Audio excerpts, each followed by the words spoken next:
राम राम जी, मैं आपका अपना परिक रोस्ट। मेरा ये अकाउंट भी और भाई ये मेन अकाउंट भी, दोनों पे फेक कॉपीराइट हेटर्स ने मेरे को बैन करवा दिए। पिछले 15-20 दिन हो गए भाई भटकते भटकते कि अकाउंट मेरा वापिस आ जाए। ऐसा नहीं है कि इसी बार बैन हुआ है, पिछले 8-10 बार पहले भी बैन हुआ है। मैंने 8-10 लाख रुपए लगाए और अकाउंट अनबैन करा लिए। इस बार मैं बहुत ज्यादा पैसा देने की भी कह रहा हूँ पर कोई अनबैन नहीं कर पा रहा। आज होली के दिन पे बहुत लोगों की जिंदगियों में सभी की में खुशी है। मेरी जिंदगी में होली के दिन भी आज खुशी नहीं है, क्योंकि भाई मेरी खुशी है और यही मेरा त्योहार है जो मेरे पास नहीं है।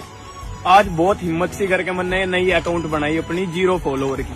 आज 9 बज रहे हैं अभी। अगर कल 9 बजे तक आप लोगों ने अपने प्यार से अपने भाई को 20,000 फॉलोवर गिफ्ट कर दिए सभी ने, तो भाई मैं इस पाक का वीडियो बनाऊंगा, काम करूंगा, मेहनत करूंगा।